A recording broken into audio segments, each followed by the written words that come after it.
Could you tell us your experience teaching gamelan? Yes, well, I trained to teach gamelan with, in fact, my mum, who is another music teacher in Cambridgeshire. She did some sort of gamelan in education workshops with Neil Sorrell from the York Gamelan. When he was in London, he was running sort of courses for music teachers to try and encourage them to use gamelan in the Western, the English school curriculum. So she now trains, my mum now trains the people who train to teach music at Cambridge University. She trains them to teach gamelan, but she makes it very clear that she's training you to teach gamelan on xylophones, essentially. She's not training you in the art of gamelan. So when we do the training, we do it all on xylophones as well. So what we'll do is we'll take a xylophone and take some of the notes off, so you end up with like a slendro. So C, D, what do I do? C, D, F, G, A becomes 1, 2, 3, 5, 6, or C, D, E, G, A is 1, 2, 3, 5, 6. And we learn, Belungans tend to learn maybe a simple mippil part, and we'll try and put kind of like a panorus part in for the more gifted children who can get hold of it in their heads and play it. Have someone on a conga drum to be the kendang, or 2 congas or whatever. Sometimes it's a pair of bongos and then a conga for the drums. And we get cymbals, and sometimes my gong is a piano, so because I don't have a big gong, so they play the correct notes. So if it ends on if it's a gong 5, they'll play the G, just hold the pedal down and just. But it's more. What sort of pieces do you do? We do very simple kind of. I don't know, 16 note, 16, maybe 32 beat lantrans. We just go round and round, and just develop it. I mean, I do it with year 7, so they're 11 and 12, and it's a very new concept. And I think one of the reasons you all train to teach it. You don't have to teach it, but one of the reasons I do teach it and I do believe in it is it's that idea of the communal music making. I mean, I make it very clear to them that just because they're on a harder part doesn't make them more important. That the idea of the Belungan being the core melody, so even though it's a bit easier, it's just as important, if not more important, because sometimes with other types of music, the harder the part you play, the more important you are. And it can be great for just levelling them out and saying you are just as important as you, even if you find it more difficult. Some of them are terrible at learning things from C, D, E, but as soon as you assign it a number instead, you say, forget about A, B, C, D, E, it's 1, 2, 3, 5, 6. Some of them just click and they get it. And it's just a different way of looking at music. It's that idea of everything being together, everything has to stay in time, but because one person is drumming or whatever, not because I'm shouting out at them and stuff.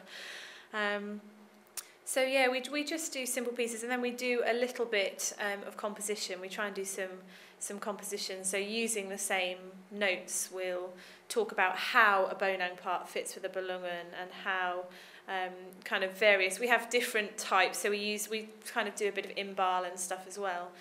Just introducing the concepts really, and then try and get them to write their own Belungan, thinking about shape and not just randomly choosing 8 notes and playing them, and then working out how to put their decorating parts with it. So yeah, and it's fantastic. It's just something different. There's no other projects where you do things in the same way. I can spend 6 lessons just with the whole class of 30 of them there, just playing a piece. And it takes a while to teach it to that age group. But once you've got it, it's just such a nice communal thing to do, where everyone is important, everyone has their role, and in lots of other types of music, you can find kids maybe getting bored if they're not. But the kind of cycles, they just get into a zone and they'll just keep playing. And you've taken the children to play on these instruments?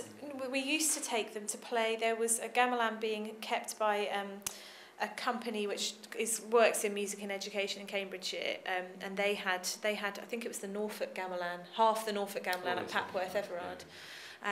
They had that, so we used to take all of our year 7s every year, but since that's gone, it's a bit more difficult to get big groups here. They're a bit less. You then, what's the major difference between trying in that environment on those instruments as opposed to trying in the school?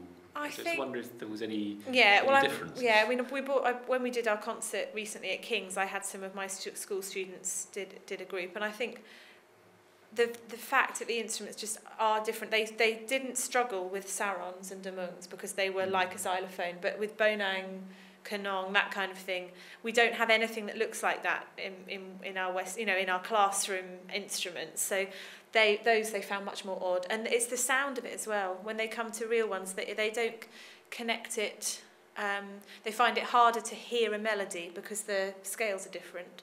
So on our one, 5 3 6 3 2 3 6 3 5 2 6 2 1 2 6. It's very Western sounding. Whereas if you'd just put it onto Slendro here, it just has a different sound. So what we listen to it and we watch it, and they go, well, that doesn't sound like that. And they often say, well, our gamelan sounds much better than the real one because it sounds right to their ears. Because so that's a big difference. That's what I try. That's why I do lots of listening to say, yes, we're learning about the concept, but this is not the real thing. That's the real thing. But it's just a way of making something which then probably or potentially not going to have much of a chance to experience, to at least get into the kind of psyche of it. Because with samba or African drums, you can buy a djembe for 40 quid, you can buy a samba kit for £500 and just get a full samba kit for a whole class to play, and it's fine. But you can't, so you can store them under tables and things. But with a gamelan, it's a bit more difficult to do that. Storage problem. Storage, yeah. So it's very interesting to teach, and I love it. I love teaching it, and I've never had a problem with kids. It's boring, I don't like it, because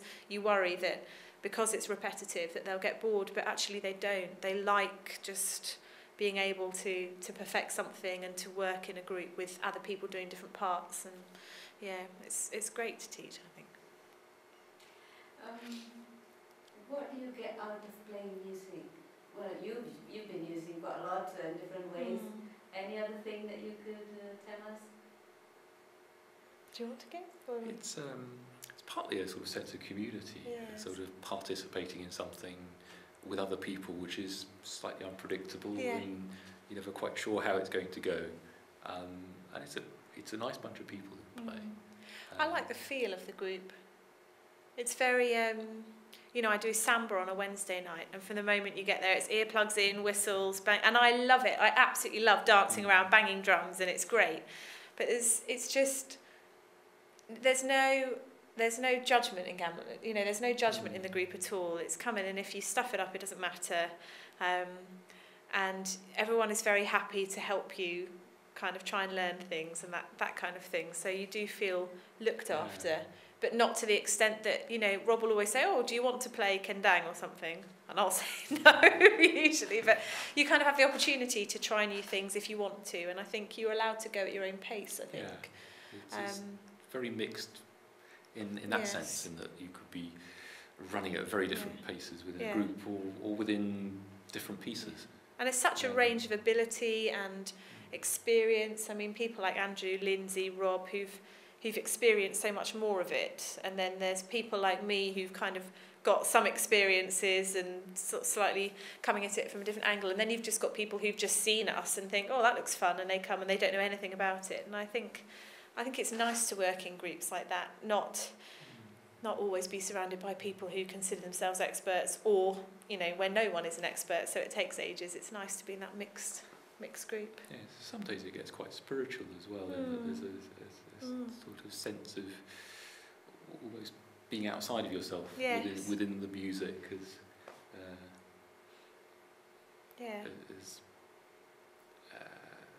something takes hold. It's very quite focusing, but in a way that enlarges your horizon. Not easy to explain. Anything you would like to tell us that I haven't asked? Special experience, performance experience? I think as an experience, the language is very... I've struggled really with, when Rob says, right, we're doing this in K-bar, and I've got no idea what that is, and what I'm supposed to do when we're in K-bar, that kind of thing. I think I'm astounded by how much there is to learn, you know. But that's again, it's a great thing about it. You can come in, be given a sheet of paper, and you can just play a balungan and not need to know anything, actually, to be honest. As long as you can hear the drummer and you can respond to the drummer, if you can just play that balungan.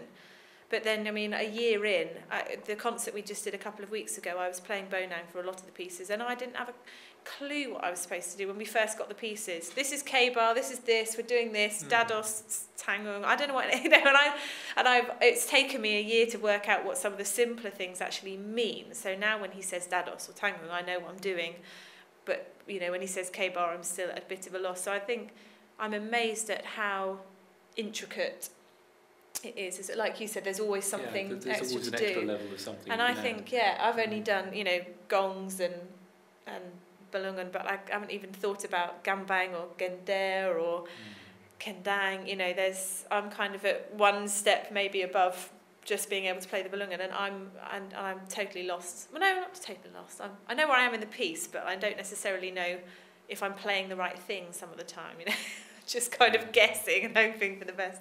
So it's very interesting just how much there is, how many intricacies, and how much more you've always got to learn, I think. Yeah, there's always something else. And to every rule there seems to be... I know.